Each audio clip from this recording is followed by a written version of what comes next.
Hey man, you watching Cold Red with the one and only big homie. My big homie, KD. It's up there and it's stuck there. Boom!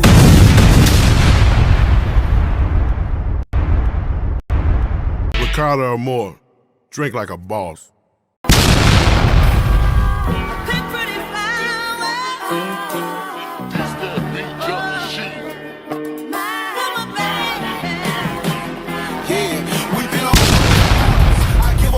Cause them my little flower, we tryna run up a gaffle. We stuck together like the Twin Towers. Ooh, the shout out rider.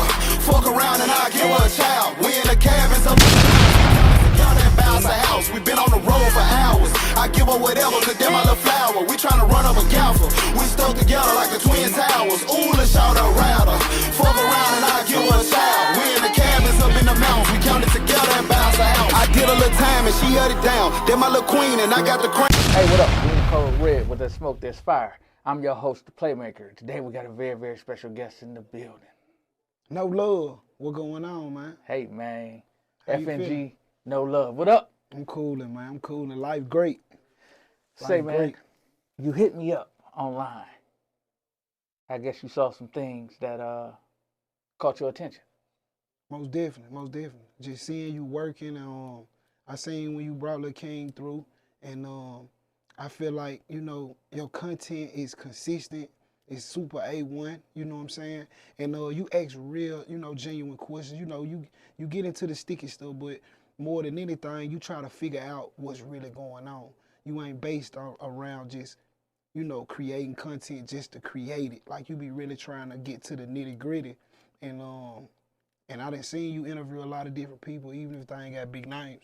So once I ran across it, I'm like, man, this dude really like. So that's what I made me go on, let me go on and reach out. Cause most guys waiting on the opportunity to come to them. You know what I'm saying? So I feel like it was need be for me to reach out to you to come sit down. And this one I'm at on the couch, Cold Red. Hey, no doubt, man. And I want to thank you Yeah, for taking time out your busy schedule to come share your story with us. most definitely. I got some in-depth questions for you. Ready? Okay. Man, let's get right to it. I usually start off saying, for the people that don't know you, but since you're worldwide recognized, for some of my audience, they may not. So tell them a little bit about you. I mean, you know, I go by No Love. You know what I'm saying? I grew up in Memphis, Tennessee. I'm the brother Finesse 2 times. And, you know, life done just changed drastically in a way that, like, I used to praise when I was younger, I'd say, you know, just the music industry and just grinding with it, with the music and the being independent.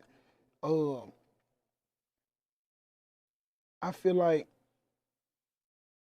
life is a journey, and I never expected for my life to be what it is now. But I'm starting to see and reap the fruits of my labor of something that I done built and something that I done really blood, sweat, and tears for. You know what I'm saying? And anybody that's watching, like, if you got a talent, you got a gift, I don't care if your man telling you you can't do it. You can do it. Because at first I ain't know how to rap.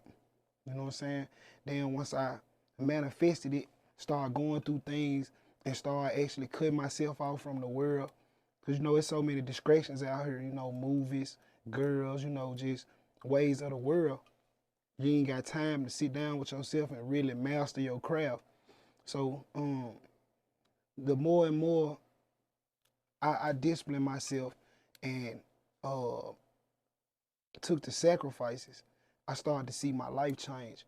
And my whole journey just been, it's been full of dark and light. And that's what I'm here to do. I'm here to break it down. But yeah, that's where I'm at. No doubt. That's where I'm at right now. So there was a time, right, before the world knew you as No Love. I want to go back then. Okay. What was life growing up in Memphis like Um, in the early days? I remember, man, just staying with my grandma, staying with my mama. They stayed on two different sides of the city. Most guys, they stay with their mama or they grandma on one side their whole life, but we stayed on both sides of the city, so we got kind of a feeling of both areas. And the normal kid stuff, like into sports, seeing the street stuff, seeing the hood, but I was in my own world. You know what I'm saying? I'm seeing my grandma go to work every day. I'm seeing what my mama do. And I'm in the neighborhood going to school like the normal kid. Some days after school, this bus used to come get us, take us to church, teach us about that. And the fights in the neighborhood, going to clubs. I had all that, but mainly I was into sports. But my family was on music. My family just loved music. The women, the men, everybody just music all day. So once I started seeing my brother and his gift, I started realizing like, whoa, it's something different here. That was way before I realized I knew how to rap. I totally believed in him. That's where it started. But before it all blew and before the music, my lifestyle was that. I was seeing certain things, but I was put up because my grandma had me. My mama had me sometimes, but my grandma had me. And grandma gave us freedom. She wanted Screeky's mama. You know what I'm saying? You can come in the house 12, 1 o'clock in the morning, grandma ain't gonna say nothing to you. You got 2 friends with you, they can spend the night, sleep on the floor, whatever. She gonna wake up and cry, step over us and go to work, you know what I'm saying? And I was the closest to my grandma. And by me being the second oldest, it's like I just soaked everything in. I seen everything. We done been through some real tragedies like trees falling through the house. And you know, you ever heard of FEMA? Yeah. Yeah, FEMA will give you a check when something like that. We had a major storm. Tree fell in our house. We had to relocate. And Lucky didn't nobody get hurt, huh?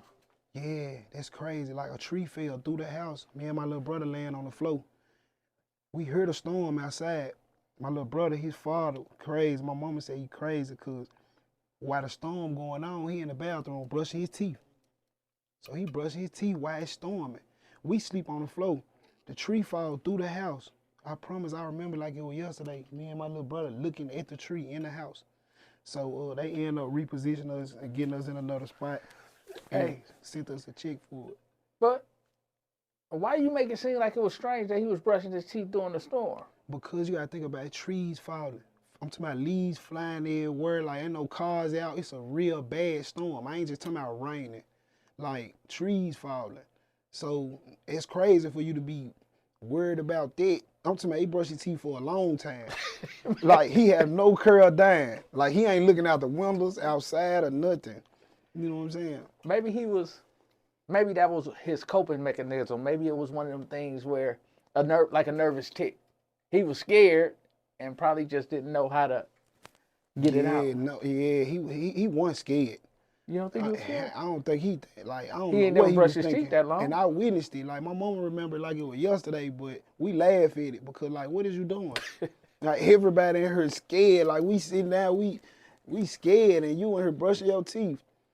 But That's gangster to me. But you know, this same dude, it's good I brought him up because, like you speaking about my youth, when I came up young, I seen him shot, literally. He got shot. He got shot and came home to my mama house. He didn't get shot and go to the hospital. So he fell through the door. Trey, go get your mama. Go get your mama. His leg bleeding. I see him. He taking his breaths and don't call no police. You know what I'm saying? This same dude, I seen somebody pull up and smack fired on him.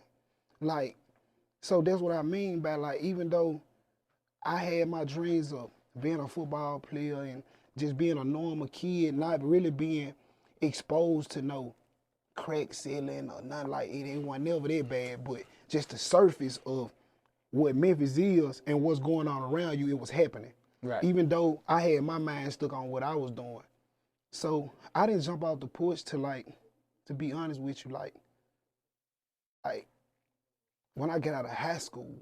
You jumped right off the porch. That's crazy. So let me ask you this. Mm-hmm. You said you recognized your brother's gift. At what age, how old was he when you recognized the gift? He was about 21. I was a bit about 18 or 19. So y'all had been rapping all this time.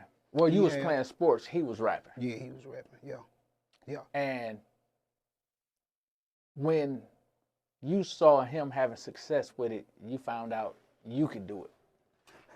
Later on down the line, like the first time I ever knew he could rap, he had a song called Yellow.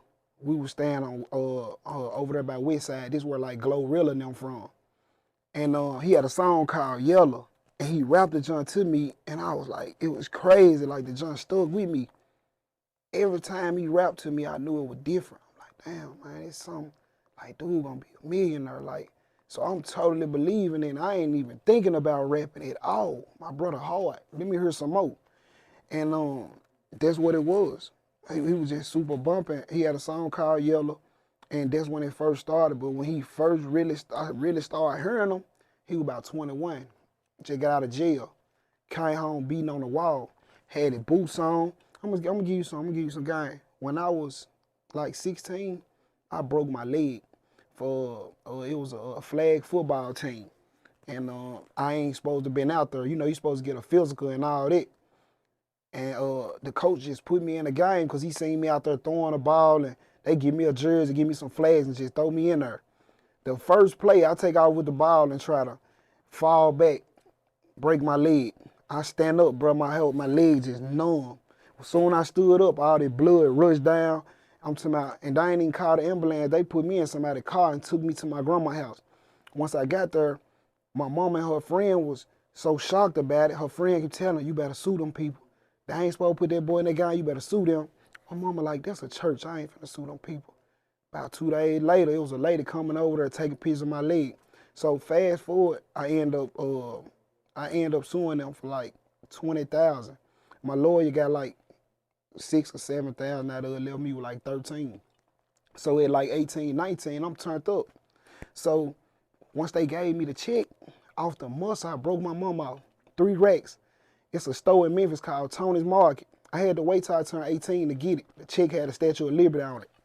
So once they gave me the check, I had my pajamas on, bro. I ain't had no money. I'm talking about broke, but I'm in high school. I ain't had no money. They give me the check. I went to Tony Mark. I said, Tony, you can cash this out with my mama and my granddad. But Tony, you can cash this. Tony known for cashing big checks, text time, all that. Yeah, man. Locked the door, pulled the revolver out. 13,000 right here. So me, my mama, and granddad go out there, jump in the car. I instantly give my mama like 3 racks. Take the 10 piece. I give my granddad like 500. I wish I would have gave my granddad more than that. He was so happy. I give him 500. Instantly thought about my brother. See him like a wreck. He about to come home though. And he know I got this money, so I see him like a wreck. Go get me a car. My grandma died. When she died, I'm in school. They pulled me out the class. Hey man, you the only one in the family with the rest of the money for your grandma that didn't pass. So you gonna have to pay for this. This the ticket. It was about $6,500. The funeral and all that. I paid for my mama clothes, my little brother, my sister. Bought all their stuff. I made it to the funeral late. My grandma loved me to death. Last thing she told me before she died, son, just be there for your mama.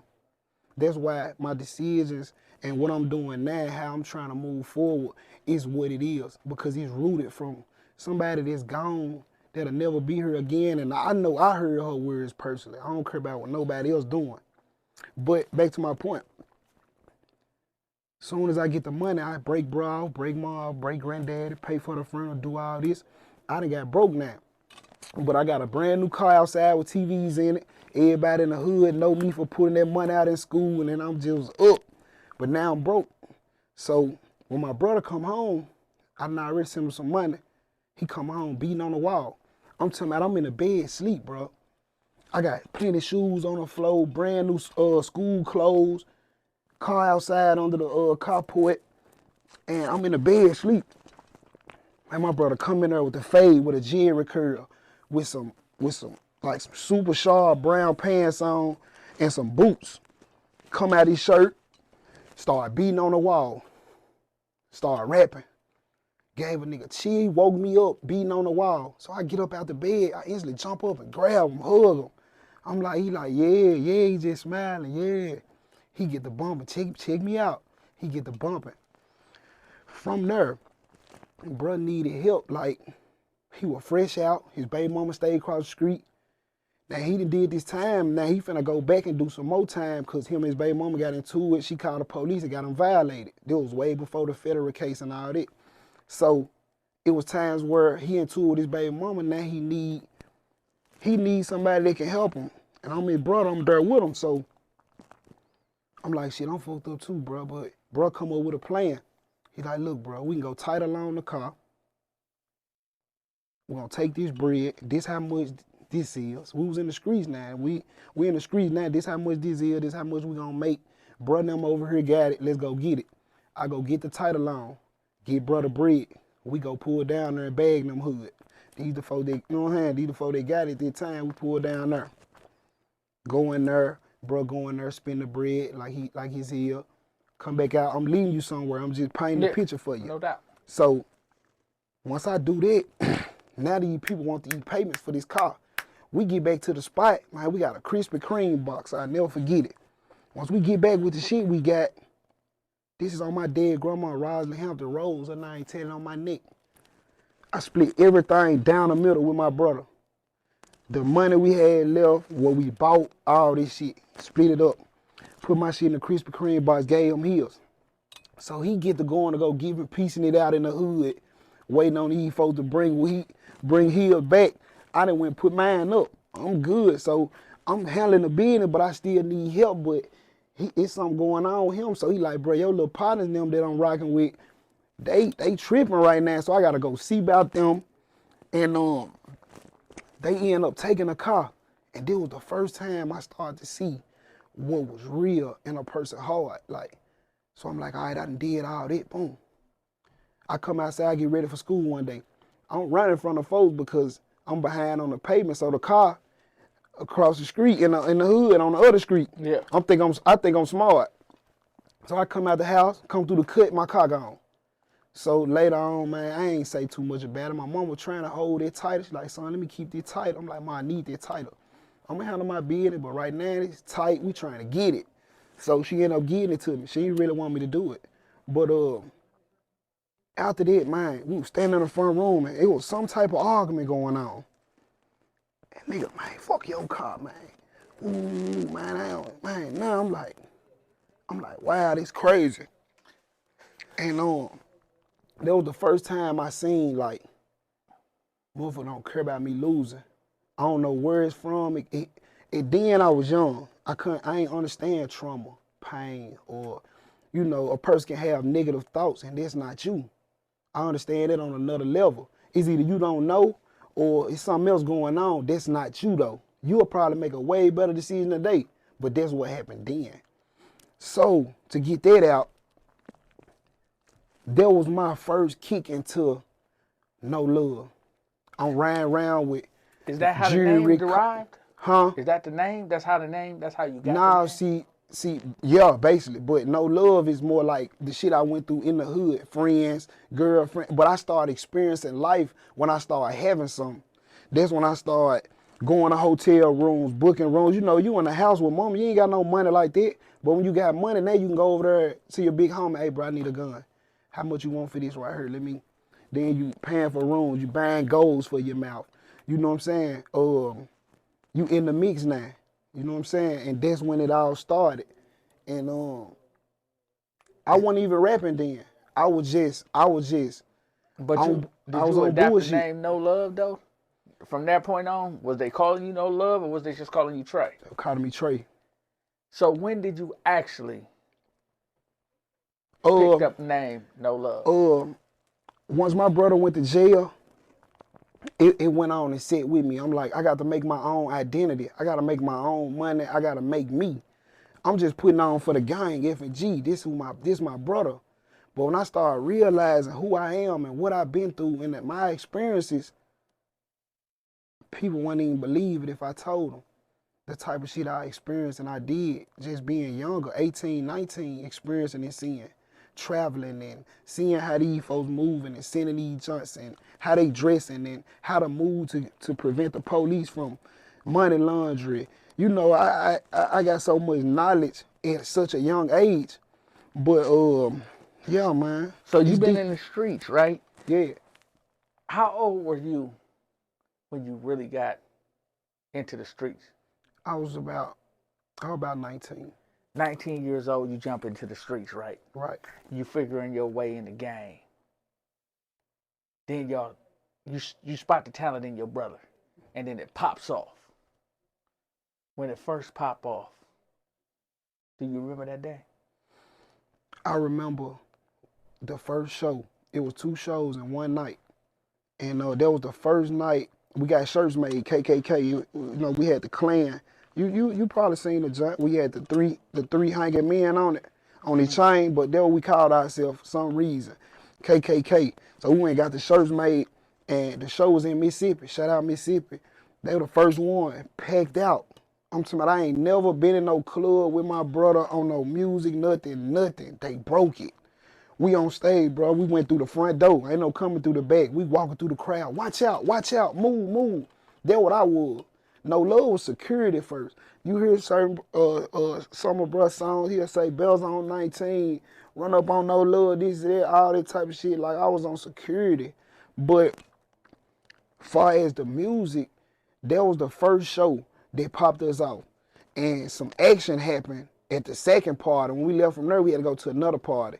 And some shit went down, it got ugly, and that made the flame go more. Police didn't get in the business, it wasn't no cases. The guy went to the hospital, went live, showed, nigga snatched bruh chain, and he went live, and there's just more shows kept coming after that. You know what I'm saying? But I had both sides of the world because my brother was telling me the whole time, bro, this music, this what I want to focus on. But my big homie and the big homie that I seen put my brother under his wings, I'm looking out the back door and seeing him walking with 2, 3, 4 niggas, they going to go plug him. These the niggas in the hood got the fame. One of they little homies a rapper. He got a known song in the hood. These guys got it for the hood. So they pulled my brother under his wing. So my big homie right here really in the streets. He really back and forth from Cali. And I speak about this now because he dead. R.I.P. Mob. But Mob was happy, niggas smiling all day, ran around, suits on, pull up and give you 2 bowls of shake. He screwed allegedly. But he give you some shit and pull off like he a college student. You think he in college, you know what I'm saying? But he was the first one that showed not only my brother, but he showed me a little more closer than he showed my brother because he wasn't able to get to him that close. But it seems like the turmoil was there from the beginning, though. It's like as soon as he got the buzzing and his name got the spreading, the trauma automatically erupted. I remember the first time I saw you online, you had a fight with some of his guys, right? Right. And one may think like, how could something like that happen when that's your blood brother? Right? Do you think that the money or the power of outside influence caused the chaos? Both of those. The power, the outside influence, the money, the trauma, incarceration. Nigga play smash. First thing a nigga thinking. I ain't thinking it's my brother. Nigga thinking nigga in error, beat him up. That's all it was. You see what I'm saying? Because as men, and especially how I grew up, every decision you make had a consequence. If I disrespected my mama, my big homies was coming to my mama's house. Excuse me, lady, I'm sorry, but he gotta go with us. And we going over there and they finna put hands on me by disrespecting my mama. So it's always been consequences behind your decision makings. But that day, I ain't deserved it. You know what I'm saying? I stand on it. You know what I'm saying? So that happens, right? Yeah. You figure now he's doing what he got to do. Now it's time for me to do what I got to do. At this point, you starting to come up. NoLove is in full swing now. Right. Is that the point? Is that at that point did you start rapping then? Nah. I was already rapping before that. We had a song together. Folks know it, Going Straight In remix. You know what I'm saying? Understanding is the actual first song that I did there was a feature that my brother gave me that did over 3 million views, the video. You see what I'm saying? That was the first song that we did that did real traction. Shout out Wicked Films out of Memphis, Tennessee. He the one that shot it. So after that, bro doing jail time, so he really can't drop and do what he want to do for real. So after that, going straight in remix. So now I'm branding myself in the middle of that. I'll go get the hard hit on the face. You know what I'm saying? I'm like, this it right here, no love. But my old songs, I don't even really like to listen to them because it like, I was like a newborn baby to it. You know what I'm saying? But I had been through enough. Like, folks really know me in the hood for like, it ain't nothing that you can name that I wasn't seeing or going through or wasn't happening around me, my household, that code we were living in. And I experienced a whole lot more than my brother did. He had his journey of it, and I witnessed him do a lot in his thinking and how he moved, and I got mine too. That's why at the end of the day, he gonna speak his narrative and tell his story. I'm gonna speak my narrative and tell mine, and eventually, you see what I'm saying? But so, one thing that we both can agree on that he taught you is that success is possible. Most definitely. Because you sat there and witnessed it from the ground up. Most definitely. Did that inspire you? Yes, sir. Because you started gaining traction once he went to jail, because y'all almost identical twins, right? I mean, some people can't tell y'all apart. Strange as that may sound. Right. You get mistaken for him often, right? Right. You start building your name. The name NoLove starts to gain momentum. It starts to gain weight. The name is holding a lot of weight now. Mm-hmm. At what point did you think that you stepped out the shadow of Finesse 2 times?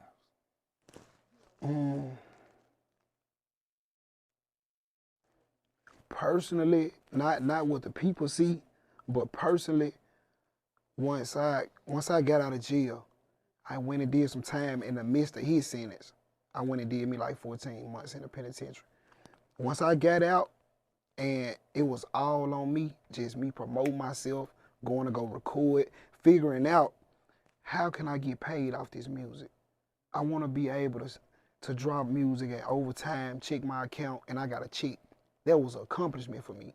So I had to talk to my homeboy late nights for hours and figure out how to do it because he didn't tell me. You know what I'm saying? I heard him on the phone with conversations with people while he was in jail getting his stuff together, but I guess he was looking at it like, bro, just like I had to figure it out and talk to the right people, you got to do the same thing and do what you want. You know what I'm saying? But I really believe in his mind, like, this is meant for, and he think like, this is meant for me. This is my gift. God and bless me, and I'm the one. But I ain't never felt like that. So it seemed like everything is coming to me naturally like it's supposed to because it was meant for me anyway. Everything I was going through in the streets and with him and all that was meant for me. My brother always been the type of person, when we was kids, I'm talking about real kids where we ain't tempered by the world with guns or nothing. We playing video games. This type of person he was, he always been in his own lane. This his game, he playing the game, he ain't finna pass the joystick. You know how brothers walk to school together and he had his own mind. He 3 years older than me. So I can't really remember them times where we really just was, I just seen him. This my brother. We already in a different grade area of school, so you got your own friends and everything. So it was already a distance. But like you said, once I started becoming NoLove, he was in the midst of it. He was helping me, like calling from jail from time to time. Hey, bro, motivate me with it. Hey, bro, FNG chain over there, South Memphis, the jeweler, he waiting on you. Go get it. Make sure you shoot the video, promote like this. Clothing line, he started this. He was doing this shit in the feds, pushing a clothing line from there. And I'm helping them promote it and with this outside of me being on the road with him, going to studio late night and hitting all these clubs, I got all the experience that I needed with my brother, bro. When it come to the industry shit. And you mentioned the industry, and then you mentioned the streets, right? Right. At what point did you realize that it was a fine line between the two of them? That you thought you was escaping the streets by getting in the industry, but you come to find out that the industry is worse than the streets. Ah, man, it's deep. Ooh, damn, that was a good question. I'm finna break it down perfect for you, though. Just like I just told you, my big homie, this dead now, that was back and forth to Cali, he was very powerful in the streets. But my brother was very powerful with his gift, and he knew that. But big homie that's really plugged in, that really got it going, he got money lined up against the wall, he changing colors. Ain't no young nigga in there with him but me. Even though he giving his son bags of PlayStations and all the games in the world, J's and all this, the love he had for the hustle he had took his life. He not here no more. So that rung a bell in my head, because my brother was trying to keep me away from him. He like, bro, stay away from that. You don't need that, bro. When them feds kick the door in, bro, and you got a Lamborghini and you got all this shit off this shit, they gonna take this shit. You know what I'm saying? You ain't got nothing to fall back on. This music shit is gonna really stabilize us. And I know 150% my brother was really in the streets coming up. I witnessed this shit not only with my own eyes. I'm hearing about him, I'm seeing it, I'm watching mama cry, I'm listening to her stories, and I'm seeing what he doing, him and my cousin them, and so all that trolling they doing, thinking dude it's just the feds and his lifestyle, and he got to live a straight era life now. But if it weren't for that, dude probably still be a loose cannon. But I seen him get better. The way he was thinking before he went, when he came home, he was moving different. And it was stuck there. It was like super disciplined. Like, that's why he ain't been back for no major charge. Brazen went back for a gun, some shit like that. A lot of these artists is going for way worse of shit. Let's give him his flowers when they do now. Yeah. 2-3 years on the town, nothing but some little bullshit that can get dismissed. That's cool. You know what I'm saying? But to get back to your question, that was the separation. I seen it close up and personal, the streets and the industry. And for me to see how what I used to praise far as street shit, once I seen the worst shit happen with it, I'm like, okay, well, this is the way. But now that I'm at the age I'm at now and I'm seeing how the game go, this shit there can be just as much detrimental. Like, this shit can hurt you worse, or this shit can hurt you the same way. You know what I'm saying? So you need to have the same type of heart to be able to do both. Yeah. But I had both sides of the world, and I was really in them houses, and I was really these Mexicans, these plugs and shit coming to the city, following niggas, trying to see where they going because you talking about you ain't make the money that you made, but the plug got these young niggas sitting on the corner watching you go buy your girl flowers and go to the mall and do all this, but you ain't moving nothing. And really trying to plot on you to do this and that. That's the street part of it. But as far as the music, there was the separation. And bruh lost his life, and bruh is successful now, and he have a family and this and that. Even though he going through his trials and tribulations, he's still blessed and alive and able to enjoy his fruits of his labor. No doubt. Man, let me ask you. In an industry where your loyalty is tested on a daily, right? What principles do you stand by no matter what the pressure is? First thing first, the principles I gotta stand by. I gotta be a man of my word.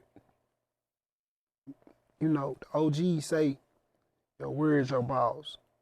Your word is golden. When you say it, mean it. That's the biggest thing to me. You know what I'm saying? When it comes to the, a person have to stand on their word. That's just the beginning and the foundation of everything. And we don't see that a lot in this industry. You know, guys can send you on a humbug. Guys can promise you things and never fall through. Guys can tell you they love you and say they're your friend and never show that. faked it because if it's dead, it'll last. But that's how I feel. Man, this whole thing with the family, right? It had got to the point where that's all, the whole internet was talking about it. Mm-hmm. Is it a certain kind of pressure that you have to deal with as far as with your mental health to deal with everything that happens on the internet, the things that people say? At first I did when it was new to me.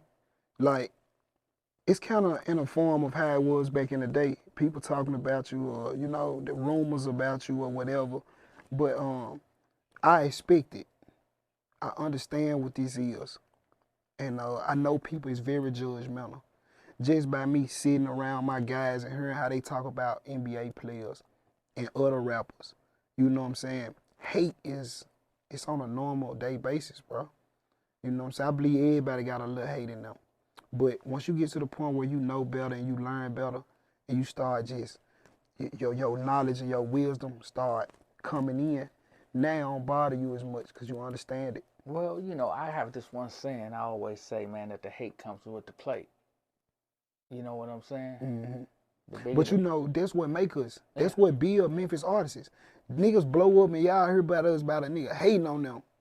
You know what I'm saying? Yeah. Hate is breaking artists.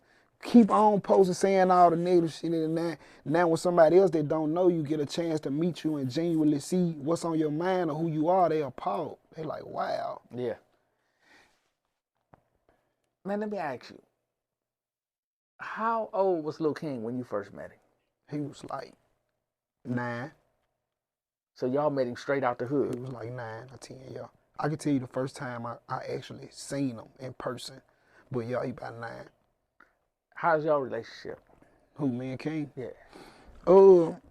When I left from him, because on the internet and all that there, I let that be what it is. But before I left him, I would treat him like I treat my son, like I treat my little brother. You know what I'm saying? Actually, while I was here, it's a little kid that's here, a little boy that's here. And no matter if nobody around or nothing, I talk to him, even though he a little boy, I talk to him like he's a older person. Not in a disrespectful way, but just communicating with him. I'm not talking like he a little boy. He probably every bit of 5 or 6 or something. But I'm asking him, what you want to do? How you want to make money when you grow up?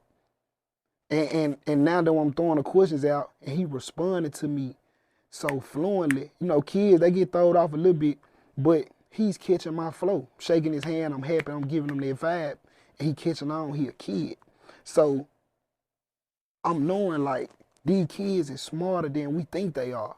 They really hear and observe smart as we is. Much as everything that we build, we can be 30, 35 in middle of our life and can build a castle. But these kids, they naturally know things and don't underestimate them. And I believe that's what it is with King.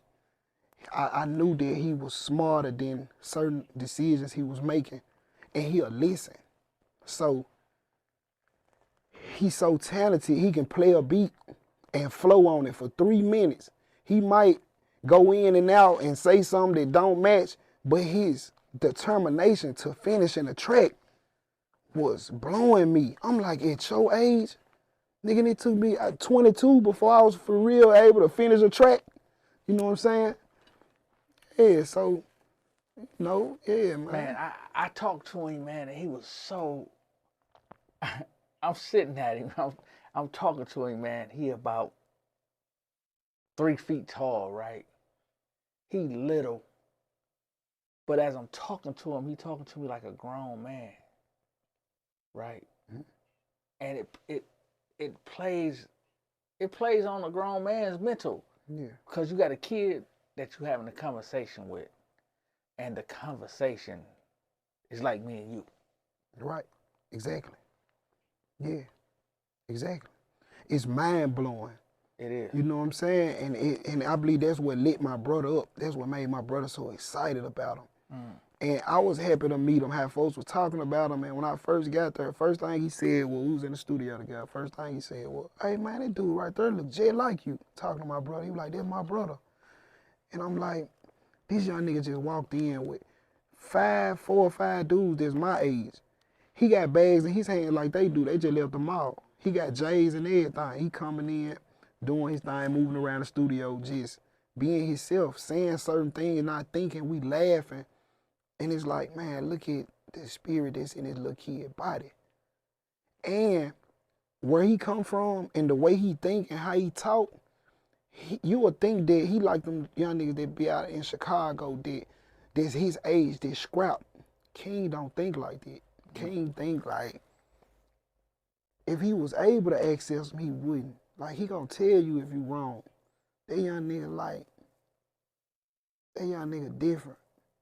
And, Yeah, and I'm definitely always different. have love for him and want to see him grow and prosper and gain more wisdom and become a strong man, bro. No doubt. Man, as I talk to you, you and your brother seem like y'all night and day. Yeah. It's almost like watching what's going on the internet and then seeing you. It makes it almost feel like it's an act now. You know what I'm saying? Because I know y'all demeanors can't be that far apart. Right. And I'm gonna say this while you just said that, as far as our demeanor being apart, I'm gonna tell you crazy, this is real life, bro. I'm seeing so many connections of us thinking the same and doing the same things. I know he be trolling me when I go buy the white forces, the hat top junk. Niggas don't even wear them no more. I go get them, he go get them a pair. I go throw me a thermal, all shit white on. I look on his page a few days later, he got on one on. I guess this his way of letting me know, like, I'm watching you and you still my little brother. He really miss you. You know what I'm saying? You know, man, these questions right here, right? And I want you to pop them off the top of your head when you hear these questions. Okay. Loyalty or leverage? Loyalty. Is respect earned or demanded? It's earned. You think so? You can't demand respect. You can yell, beat somebody, shoot at them, do anything. You can't force that. They got to be in a person. Okay. Now, all the trauma that you've been through throughout your life, right? Did the pain from that make you sharper, or did it make you colder, or both? It ain't make me colder. As far as cold is like probably like being conniving now, being mean or vicious in a way. Nah, it ain't make me. It most definitely made me sharper. It made me dig deeper into myself, deeper into knowledge, deeper into the answer. Most people be losing their mind and going through trauma because they don't have the answer. They want to know what the answer is so they can quit thinking about it like so much. You know what I'm saying? I got the answers. Okay. Let me ask you this then. Money first or legacy first? Is you in this for the money, or do you want to secure your legacy? It's the legacy for sure. It's the legacy for sure. You know, people can't even tell me what money made out of. They say paper, but it's not true. And money it comes and it goes.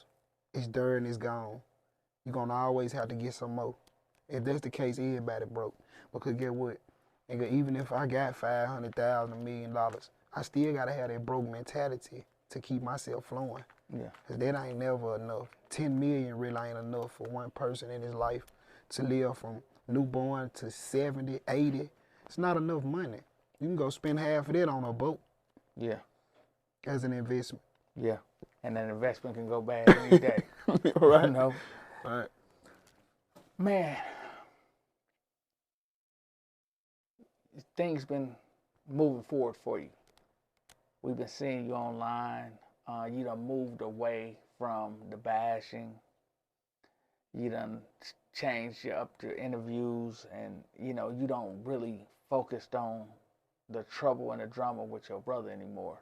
It seems like you more focused on the music. Right. Right. You back in the studio. Right. What made you change that? I feel like I had to get back to myself of who I really am. You know what I'm saying? I had to get back to myself of who I really am. I had to think of what did I really want to see out of all this. I didn't expect to hit them roadblocks. You know what I'm saying? So I'm thinking everything peaches and cream. But I had to learn, you know what I'm saying? And that's what got me at peace right now is because for one, I'm at peace with myself. You know what I'm saying? And no matter what nobody say or what people do, you got to find that answer within yourself. You know what I'm saying? And my heart never changed. People think because they hear the stories or they hear what I say, they thinking that I'm just trying to bash them or this and that. Nah, bro, let me go through my go-through. Because y'all go through it. Y'all just don't broadcast it or nobody never really heard it. You know what I'm saying? I took mine harder because I expected something different. Yeah. And I wanted to be able to give a person the knowledge that they need so they won't have to go through the problems they going through now. You see what I'm saying? Yeah. That shit deep. Well, seeing the way Lil King grew up, right? Mm-hmm. Is that what drew you? Because now I've been noticing you've been entering a whole different space. Like doing community work, talking about community work. And seeing Lil King grow up so fast, is that what made you want to save the other kids or try to help the community? It was my pain by itself. What I've been through, me sitting in the penitentiary, watching them walls sweat through the summertime. And you can't do nothing. They won't bring you no ice or nothing. You feel like you finna die. You locked in a box. You know, I want people to change their way of living and how they think because of what I know I experienced. That's the simple reason. I don't want them to go through what I've been through. Yeah, but you know that's a slippery slope, right? You're part of community outreach and your image is so gangster, right? How do you balance the street credibility, right, with the responsibility? Can you repeat it again? Can you say it in a different way? Your image is so gangster, right? It's all street. You think so? Do you think so, personally? I don't think so, but I read the comments. Okay, from what they saying, right. Because before I met you, I can only go off what's in the comments. Right, most definitely. And the old reels that seem to pop up, the ones that we wish would go to the bottom of Google, seem to pop up to the top, right? Right. Mm-hmm. Even though you've changed. But most of the street celebrities stay away from this type of work. Mm-hmm. Trying to save the community, speak on helping the community, or even trying to save the youth, right? That's the slippery slope because your street credibility, how would it align with your... It was already birthed in me from when I was a child. It was already molded. My surroundings, what my mama was involved in, what the neighborhoods I grew up in, my family members, they way of thinking, my friends, people around me, the city I'm from, it was already embedded in me. So I had to accept that part, that sometimes it gotta get gangster. Let's just be real. That's it. You know, people fake in front of this content thing, like people come up with things in their mind and try to create a character, but no love. And my experiences is real life. But you know, I rebrand the name, and that's not who I am, my actual name, because I want to bury that person one day. Because the negative way of thinking and the street mentality, it helped me and hurt me in a certain way. Like you have to have some type of gangsterism about you as a man to survive. It's protection. And most people look at it like, you know, it can hurt you, but it's protection. And if we grew up around our fathers and had them deep conversations and they molded that over the years, I just seen TK with his father and how they move with each other, man. That shit sit in my stomach. Because even when I was in high school playing basketball and I see my partner, his dad in the stands with his shirt on, with his son numbers on his jersey and rooting from him. You know what I'm saying? Like, that's a value that I never felt. And I love it. But the street shit is me being lost, doing what I was doing, being led by gang members. And even if it's family, you telling me to do something wrong, you worse than a nigga on the street. Right. Think for yourself, no love. That's what it had to get to. Man, what it's like building a friendship with TK Kravis? Man, you can just tell in his spirit, just how he smile and his energy. He a genuine person. The way he shake hand and hug, bro, like, before I left the club when I seen him the other night, and he shook my hand and hugged me and looked at me straight in my eye, bro. I want to see you keep doing your thing, bro. Like, we gonna catch up. Like, and he humble. And I could tell that every man go through they bad and they good. But he fuck with me. And there's one thing I be looking for in people. You know what I'm saying? And one thing I know, bro, like, me and dude laughed and kicked it and his father in his life, and I look up to that. There's gonna be a time where I'm gonna be able to sit down with OG too and chop it up with him. But his son a blessing to him. I know he is. Yeah, no doubt, Shout man. out TK. No doubt, no doubt. Man, I just want to ask you, because the internet is a cruel place, right? Mm-hmm. How do you feel about Hustle Cartel talking about the family? Like, talking about, do you just take it as just internet jokes, or is that shit really bothering you? I'm gonna take it to a small level and paint it to you as perfect as I can.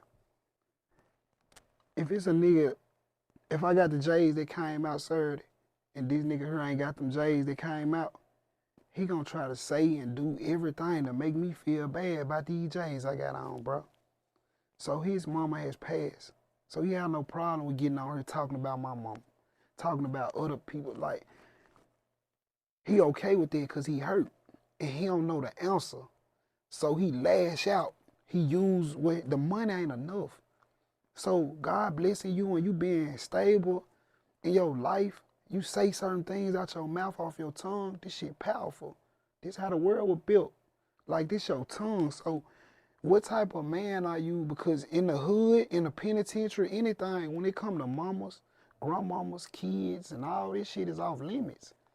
You know what I'm saying? I was locked up with a nigga that had a rape charge or something. Man, we used to make the nigga clean the bathroom every day. Man, make sure you clean that bathroom or nigga gonna smack the shit out you. It's the same thing every day. And he one of them type of niggas that a nigga make him go to the store and buy shit, and yeah, like one of them boys. No doubt. He ain't got no real morals and principles about himself, so I'm done giving him clout. No doubt. Hey, man, how do it feel, right, for everybody to root for the underdog? Man, it feel beautiful. Huh? It feel beautiful, man. Can you really feel it, though? Do you see it? No, I don't feel it. You wanna know why? Why? Because the same people that talk about you be the same ones that root for you. You know what I'm saying? But overall, it feel good, but you never know who faking. You never know who faking. You never know who in it for theyself. You know? But one thing about me, bro, I'm gonna walk with my heart open. It take for you, if you gonna scar it, or you gonna take her that hard. But I recognize that my heart is open.